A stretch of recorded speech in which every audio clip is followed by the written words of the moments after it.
Halo semuanya, kita ketemu lagi untuk melanjutkan pembahasan mengenai materi kewajiban lancar yang telah kita bahas pada video sebelumnya.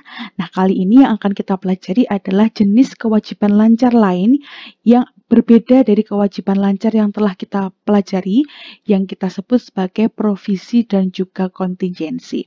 Nah, langsung saja kita lihat seperti apa sih provisi dan kontingensi dan bagaimana akuntansi memperlakukan kedua kewajiban tersebut. Yang pertama adalah provisi.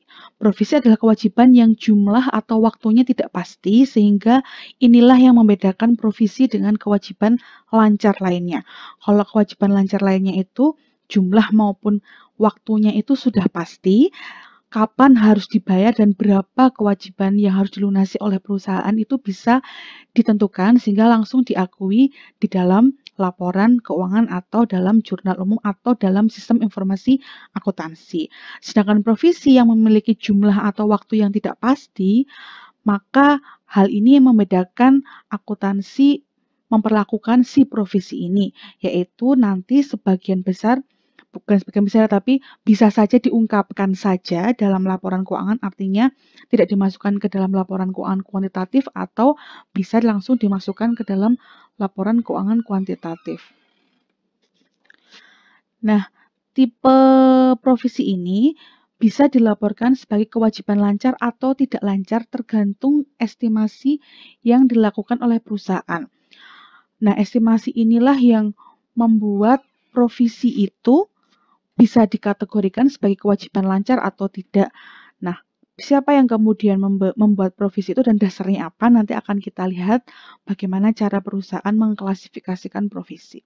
Sebelumnya, tipe provisi ini ada 4 jenis tipe utama. Yang pertama adalah kewajiban yang terkait dengan proses hukum, jaminan atau garansi produk yang dikeluarkan oleh perusahaan terkait dengan penjualan produk perusahaan, kemudian restrukturisasi bisnis, dan juga kerusakan lingkungan. Seperti itu. Nanti akan kita pelajari satu persatu. Nah, sebelumnya terkait dengan pengakuan provisi, perusahaan akan mengeluarkan biaya yang berhubungan dengan kewajiban provisi hanya jika kondisi ini terpenuhi. Jadi ada 3 kondisi yang harus terpenuhi sehingga perusahaan bisa atau wajib kemudian menjadi wajib untuk mengeluarkan sejumlah biaya terkait dengan penyelesaian provisi. Yang pertama adalah terkait dengan jaminan atau garansi produk. Yang kedua, kemungkinan besar atau kemungkinannya, probabilitasnya akan ada arus kas keluar dari sumber daya yang diperlukan untuk memenuhi kewajiban. Jadi, kemungkinan besar perusahaan akan mengeluarkan sumber daya atau arus kas untuk menyelesaikan kewajiban ini kemungkinannya atau probabilitasnya adalah tinggi sekali, sehingga itu menjadi salah satu syarat pengakuan provisi. Yang ketiga, adanya sebuah estimasi yang dapat diandalkan terkait dengan kapan perusahaan harus membayarnya dan berapa yang harus dibayar oleh perusahaan. Jika 3 syarat ini terpenuhi, maka perusahaan baru boleh mengakui adanya provisi dan dimasukkan ke dalam laporan keuangan.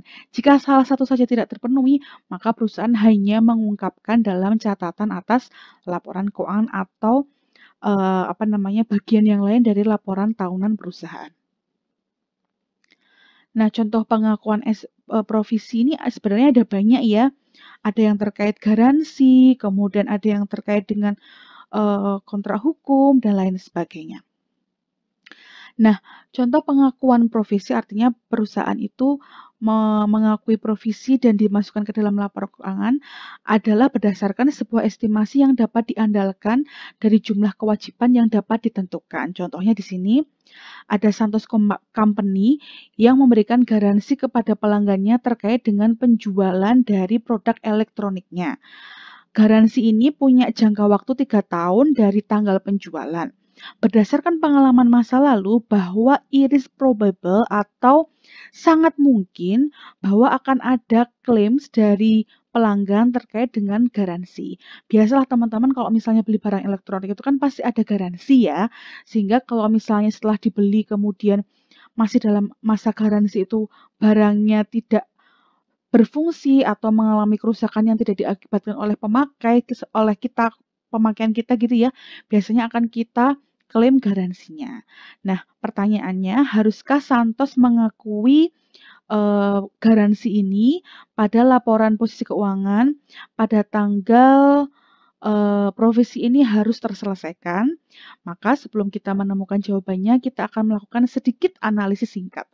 Yang pertama, garansi ini berasal atau munculnya garansi akibat dari kejadian masa lalu, yaitu penjualan barang perusahaan yang dimana kemudian customer diberikan hak legal untuk mengklaim jikalau terjadi kerusakan. Berarti memang ada penyebabnya ya, berasal dari penjualan perusahaan. Yang kedua, garansi ini akan mengakibatkan arus kas keluar pada saat penyelesaiannya, dan it is probable, artinya kemungkinan besar akan terjadi bahwa customer di masa yang datang itu akan mengklaim garansi ke perusahaan. Maka kesimpulannya adalah Santos Company atau perusahaan harus mengakui provisi ke dalam laporan keuangannya. Nah, ini adalah contoh pertimbangan pengakuan provisi. Oke. Nah, bisa juga pengakuan provisi terkait dengan ini tadi namanya adalah kewajiban konstruktif. Kewajiban konstruktif adalah sebuah kewajiban yang menjadi kewajiban perusahaan gitu ya, di mana kewajiban ini merupakan sebuah ketetapan pola pengalaman masa lalu terkait dengan penerbitan kebijakan atau sebuah pernyataan spesifik perusahaan yang diindikasikan akan memiliki tanggung jawab kepada pihak lain. Jadi perusahaan itu membuat suatu pernyataan spesifik atau membuat suatu kebijakan di mana mengindikasikan bahwa di masa yang datang itu perusahaan akan memiliki tanggung jawab yang harus diselesaikan kepada pihak lain yang terkait. Hasilnya, perusahaan harus membuat estimasi valid pada bagian di mana pihak lain yang akan meminta perusahaan untuk menyelesaikan tanggung jawabnya. Contohnya adalah refund. Refund itu atau hak customer untuk mengembalikan barang yang tidak sesuai dengan klaim perusahaan atau tidak sesuai dengan yang diinginkan customer. Misalnya kita beli suatu peralatan elektronik tadi ya, ternyata pada kenyataannya tidak seperti yang diiklankan oleh perusahaan, sehingga customer boleh mengembalikan barang dan mendapatkan uangnya kembali. Nah, contohnya di sini adalah refund yang diberlakukan atau kebijakan refund yang dikeluarkan oleh Christian Dior. Christian Dior itu kan salah satu perusahaan fashion ya, barang-barang fashion gitu ya, yang kita tahu itu adalah branded banget sehingga brand is number one. Sehingga dia memberikan kebijakan kepada pelanggannya bahwa perusahaan memiliki fitur di mana dia akan mengembalikan uang kepada pelanggan ketika pelanggan tidak puas terhadap barangnya. Nah, haruskah Christian Dior mencatatnya sebagai provisi terkait dengan refund tersebut? Nah, sebelumnya kita akan menganalisis ya, bahwa refund adalah obligasi sekarang atau kewajiban sekarang yang timbul dari kebijakan yang dibuat oleh perusahaan terkait dengan penjualannya di masa yang lalu. Nah, penjualan ini mengakibatkan kewajiban konstruktif karena terkait dengan tanggung jawab perusahaan telah memberikan statement bahwa dia akan memberikan refund ketika ada pelanggan yang tidak puas. Nah, refund ini nantinya akan mengakibatkan arus kas keluar atau arus keluar dari sumber daya perusahaan untuk menyelesaikan kewajibannya tersebut. Sehingga konklusinya adalah harus diakui pada estimasi terbaiknya terkait dengan berapa biaya refund dan jangka waktunya. Seperti itu. Oke, saya teruskan saja. Nah, terkait dengan berapa jumlah yang akan dicantumkan atau diakui perusahaan dalam laporan keuangannya terkait dengan provisi, maka kita harus melihat lagi bagaimana sih caranya perusahaan itu menentukan berapa besar atau berapa rupiah refund yang boleh diakui dalam laporan keuangan, sehingga kita harus melakukan pengukuran. Nah, jumlah pengukuran ini berdasarkan estimasi terbaik yang dilakukan oleh perusahaan terkait dengan jumlah yang akan dibayarkan perusahaan di masa yang datang yang merepresentasikan jumlah yang akan dibayarkan perusahaan untuk menyelesaikan kewajiban yang akan dilaporkan dalam laporan keuangan. Estimasi terbaik ini biasanya berasal dari pengalaman masa lalu perusahaan dan juga analisis dari ahli yang dimiliki oleh perusahaan.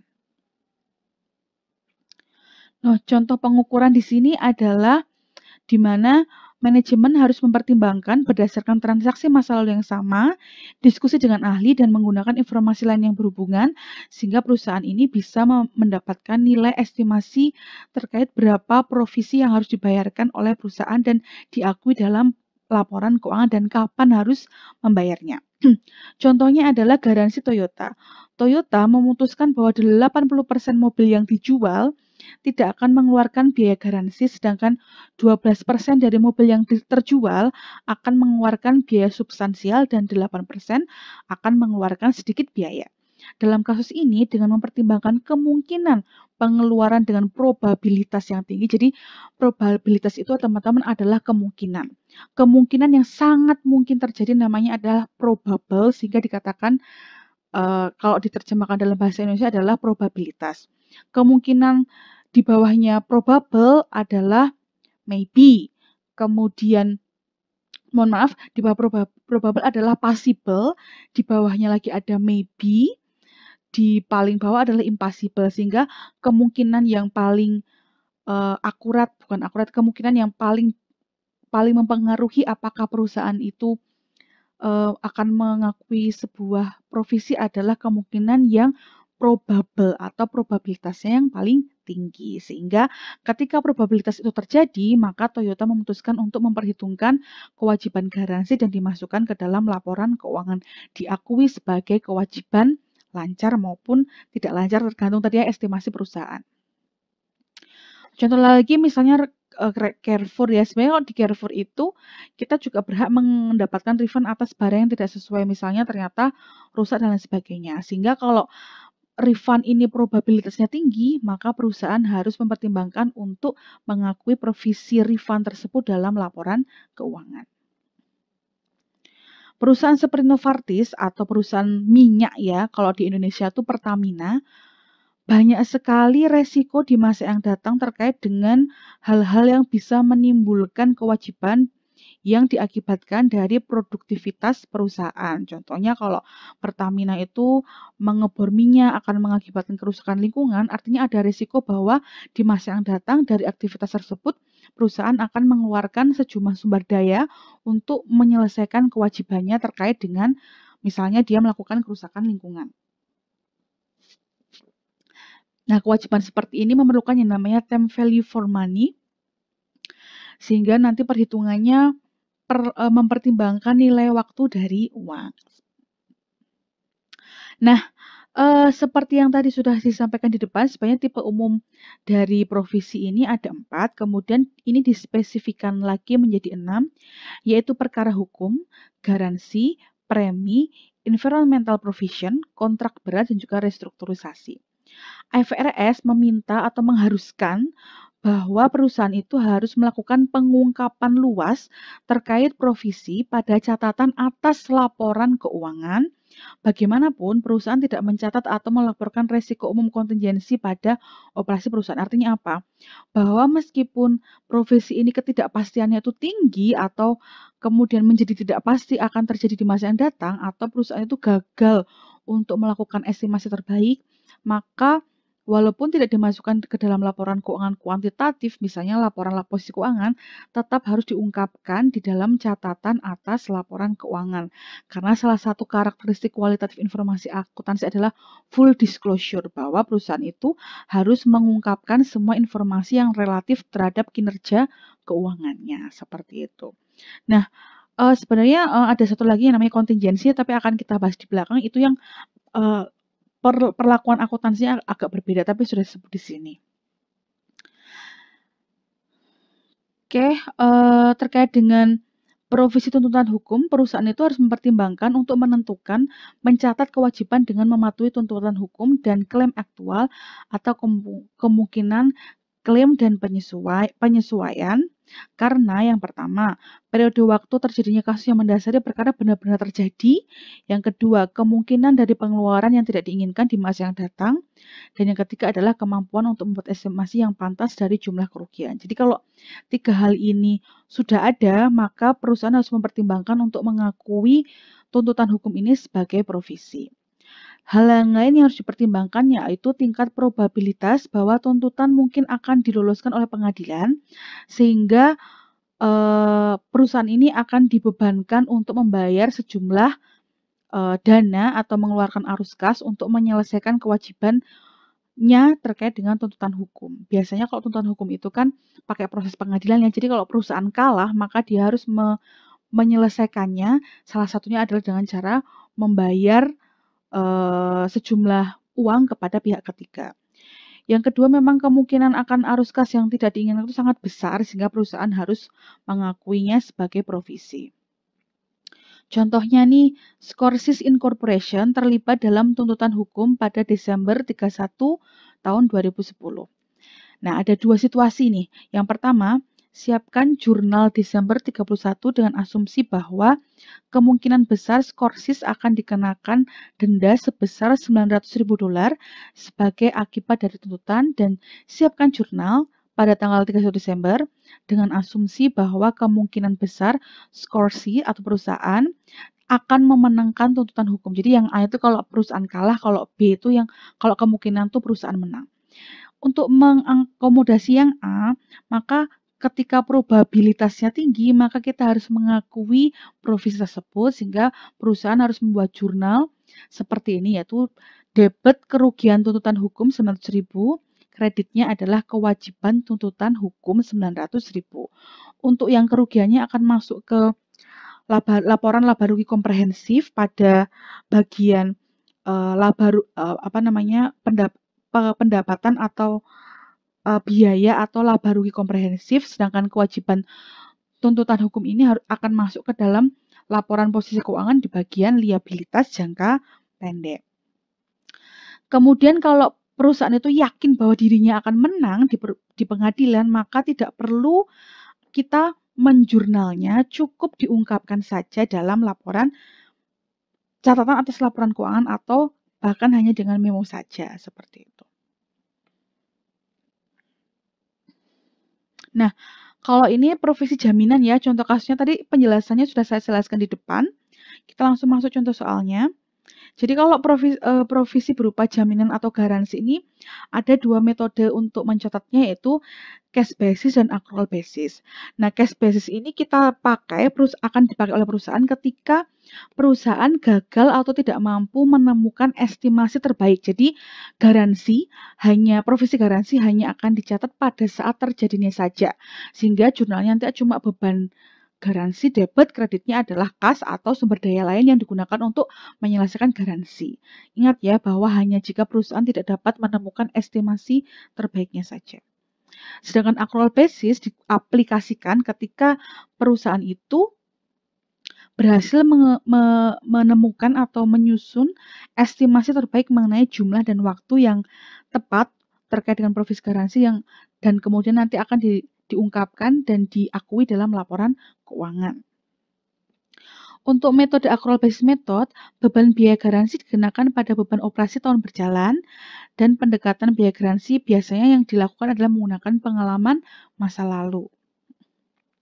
Contohnya nih, Strip Factory memberikan garansi 2 tahun pada salah satu produknya yang pertama terjual pada tahun 2010. Ternyata pada tahun 2010 perusahaan mengeluarkan $70.000 untuk membayar klaim garansi. Pada akhir tahun, Strip memperkirakan tambahan $400.000 akan dikeluarkan di masa yang akan datang atas garansi untuk penjualan tahun 2010. Jadi, penjualan tahun 2010 itu mengakibatkan, estimasi dari perusahaan itu akan masih mengakibatkan klaim sebesar $400.000 di masa yang akan datang. Nah, kita akan mencari bagaimana perusahaan itu mencatat kejadian-kejadian ini. Yang pertama adalah untuk mencatat beban garansi yang sudah terjadi selama tahun 2010. Jurnalnya adalah beban garansi debit, kreditnya adalah kas. Kemudian pada akhir periode, karena perusahaan itu mengestimasikan bahwa di masa yang datang itu masih akan ada garansi yang diklaim oleh pelanggan, dan ternyata perusahaan itu sudah berhasil melakukan estimasi yang tepat sehingga diperoleh angka 400.000, maka perusahaan mengakui estimasi ini ke dalam mekanisme jurnal untuk mencatat provisi garansi. Jurnalnya adalah beban garansi debit, kreditnya utang garansi sebesar estimasi terbaiknya itu 400.000 dolar.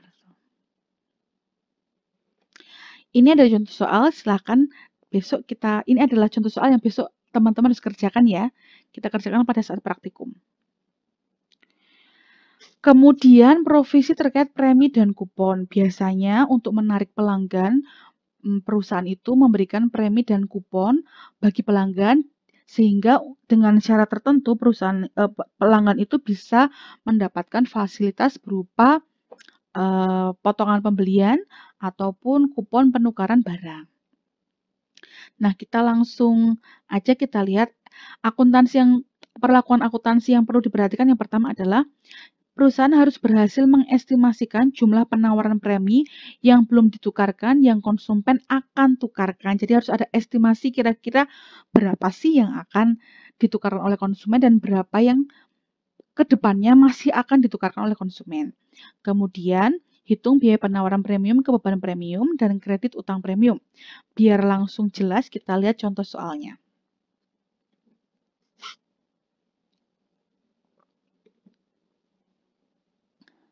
Fluffy Cake Mix Company menawarkan kepada konsumennya mixing bowl anti pecah extra large dengan membayar 25 sen dan menukar 10 tutup kotak cake mix. Jadi, Fluffy Cake Mix Company ini punya produk namanya cake mix yang dijual kepada pelanggan. Untuk menarik pelanggan agar lebih banyak membeli produk cake mix ini yang merupakan produk perusahaan, maka perusahaannya menawarkan kepada konsumennya bahwa konsumen tersebut bisa membeli mixing bowl anti pecah extra large gitu ya, atau mangkok yang biasanya untuk mencampur salad gitu ya, hanya dengan membayar sebesar 25 sen plus menukar 10 tutup kotak cake mix. Jadi kalau pelanggan mau menebus murah si mixing bowl anti pecah ini, cukup membayar 25 sen dan menukarkan 10 tutup kotak cake mix. Mixing bowl ini membebani Fluffy Cake Mix Company seharga 75 sen, artinya bahwa perusahaan itu membeli mixing bowl seharga 75 sen. Dan perusahaan memperkirakan konsumen akan menukar 60% dari tutup kotak yang berasal dari total penjualan tahun berjalan. Nah, penawaran premium dimulai Juni 2011 dan muncul pada jurnal transaksi di bawah. Fluffy mencatat pembelian dari 20.000 mixing bowl sebagai berikut. Jadi, pertama kita catat dulu berapa mixing bowl yang kita beli yang nantinya akan kita tawarkan kepada pelanggan. Maka jurnalnya adalah persediaan premium mixing bowls debit, kreditnya adalah kas sebesar 15.000, asalnya dari 20.000 dikalikan 75 sen. 75 sen sama dengan 0,75 dolar. Oke, kemudian jurnal untuk mencatat penjualan 300 box cake mix sebagai berikut. Jadi kita juga mencatat berapa produk cake mix yang terjual. Jurnalnya adalah kas debit 240.000, kreditnya pendapatan penjualan asalnya dari 300.000 dikalikan 0,8, artinya bahwa produk cake mix itu harganya per boxnya adalah 0,80 dolar. Kemudian, Fluffy mencatat penukaran yang terjadi dari 60.000 box tops, penerimaan 25 sen per 10 box tops, dan penyerahan mixing bowl. Jadi artinya ternyata terjadi penukaran atau ada pelanggan yang memanfaatkan premium yang dibelikan oleh perusahaan dengan cara menukarkan tadi ya 10 tutup kotak cake mix plus 25 sen Dan hasilnya setelah dihitung perusahaan adalah adanya penukaran 60.000 box tops dan menerima 25 sen per 10 box tops. Kemudian kita mencatatnya sebagai berikut. Kas debit 1.500, beban premium 3.000, persediaan premiumnya 4.500. Nah, asalnya dari mana? Kas yang kita catat ini asalnya dari penukaran setiap mixing bowl, pelanggan harus membayar 0,25 sen. Nah, ternyata dari sini kita lihat yang jumlah tutup kotak yang telah ditukarkan itu sebesar 60.000, sedangkan setiap satu mixing bowl perlu menukarkan 10 box top, sehingga berapa sih sebenarnya mixing bowl yang terjual yang ditukarkan oleh pelanggan, kita kalikan dengan jumlah pendapatan 0,25 sen per satu mixing bowl. Dari sini diperoleh bahwa premium yang ditebus oleh pelanggan sebesar 6.000 ya. 60.000 dibagi 10 adalah 6.000 dikalikan 0,25 sama dengan 1.500. Beban premiumnya adalah berarti ada sekitar 6.000 dikalikan tadi 0,75 sen. Sehingga ketemunya adalah 3.000, dapat kreditnya adalah persediaan mixing bowl asalnya dari 6.000 dibagi 10 dikalikan 75 tadi ya. 3.000-nya itu berasal dari selisih 4.500 kurangi 1.500 ketemunya 3.000, sedangkan 4.500-nya kita menghitung berapa jumlah rupiah dari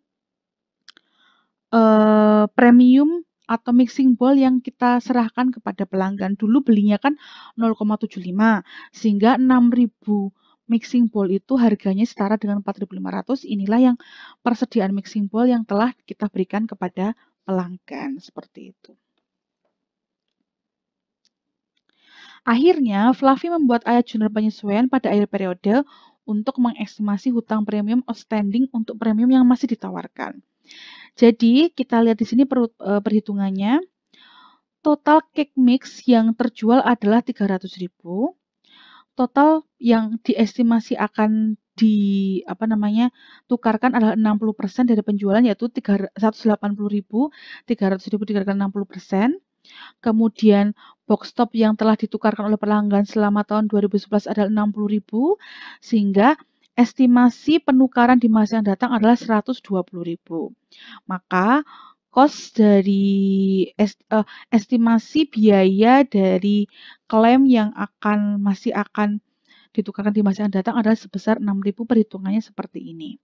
Maka jurnalnya kita buat beban premium 6.000, kreditnya adalah hutang premium. Kalau ini kan sudah pasti ya jumlah dan waktunya, sehingga kita mengakuinya dalam laporan keuangan. Oke, saya teruskan sedikit mengenai, nanti yang sisanya silakan dipelajari.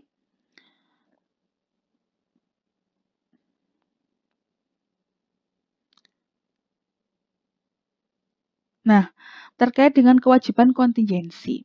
Kewajiban kontingensi ini berbeda dengan provisi ya, karena kemungkinannya itu tidak probable tetapi possible, sehingga ketika tingkat keyakinan atau derajat keyakinannya itu tidak memenuhi probabilitas yang tinggi atau tidak terjadi probabilitas, maka tidak boleh diakui di dalam laporan keuangan, sehingga laporan terkait dengan kewajiban kontingensi ini tidak diungkapkan dalam laporan keuangan. Nah, alasan yang lain yang mungkin masih bisa kita gunakan untuk pertimbangan ini, yang pertama adalah karena kewajiban kontingensi ini belum tentu terjadi. Jadi estimasi atau perkiraannya tuh probabilitasnya tadi ya masih rendah. Yang kedua, kewajibannya memang sekarang, tetapi pembayaran itu tidak mungkin dilakukan dalam jangka waktu yang dekat karena misalnya ketidakjelasan waktu dan jumlah.